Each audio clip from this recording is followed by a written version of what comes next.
Hello, my name is Esther, and I am part of the Ministry of Helps here at Wisdom Church of Manila.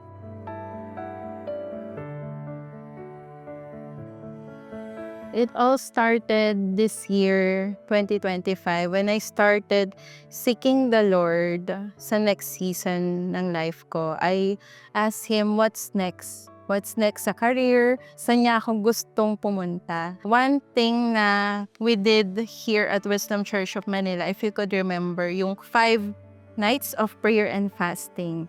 So from there, ni-reveal sa akin ni Holy Spirit that I need to release blessing dun sa previous relationship ko, sa ex ko nga. So sabi ko, bakit? I mean, nakapag-release naman na din ako ng forgiveness.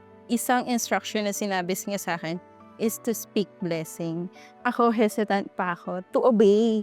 May message ko siya, and from there, urge ni Holy Spirit is to really obey. Sabi niya, nung time na yun, hindi pa ako makatulog kasi sabi ko, may message ko ba? Ano sasabihin ko? I asked the Lord, sabi ko sa kanya, sige Lord, ikaw yung magsabi ng words ko. Ano man yung dapat kong i-type sa phone, ano man yung dapat kong sabihin, ikaw yung magsabi at mag-release ng words na ito.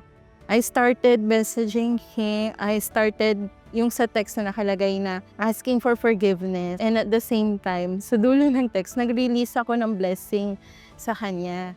Tapos, ang galing lang din, nung time na nakapag-release ako ng blessing, I felt light as well. And at the same time, for the next few months, nangyari yung divine connections sa mga tao na tumulong sa akin sa breakthrough ko, sa finances specifically. Na-connect ako sa isang tao na nagpakita sa akin that there's so much more pa ng na-experience ko right now. Yung sa previous work ko, more pa from there. And yung parang biglang nagkaroon ng light bulb moment, nabuksan yung spiritual ears and eyes ko to see beyond the horizon. Ganun yung expansion na nakita ko. From there then, another door ang nag-open right now.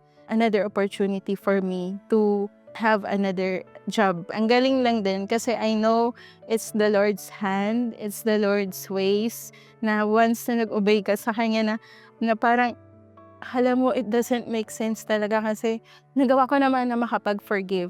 I caught myself, pag pinagpe-pray siya, parang nagki-cringe ako. Kasi may times na pag nasa family table kami, nasasama siya sa prayer. Nasasama siya ni Mommy sa prayer. So parang sabi ko, bakit kasama yun sa prayer? May ganon pa. Sa akin pala, hindi pa nadidil yun in my heart. So, ayun na ni-reveal ni Holy Spirit specifically sa akin. Aside from the forgiveness, yes, nakapag-forgive ako. One thing na instruction niya is to bless.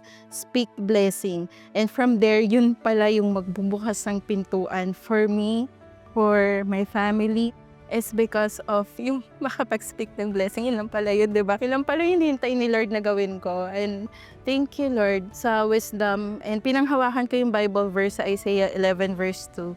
And the Spirit of the Lord shall rest upon him, the Spirit of wisdom and understanding, the Spirit of counsel and might, the Spirit of knowledge and of the fear of the Lord. Si Holy Spirit talaga yung mag-i-instruct sa atin. Ang nakuha ko dito na, yes, meron akong financial breakthrough na pinapipray and what is my next season. So, yun pala yun. Ayun pala yung instructions niya. Ayun pala yung leading niya. Di ba? Yung magsispeak ka ng blessing, di ba? Ang amazing lang. Na yun pala yung magbubukas ng pintuan na kala mo matagal pa. Matagal mo pang hintayin, pero the Lord made it so swift talaga. Just that act of obedience, of releasing through the power of the Holy Spirit, using our mouth, diba? Speak blessing. Ayun nga yung tuturo sa atin na release blessing, speak life, speak blessing. So, ayun yung specific instruction.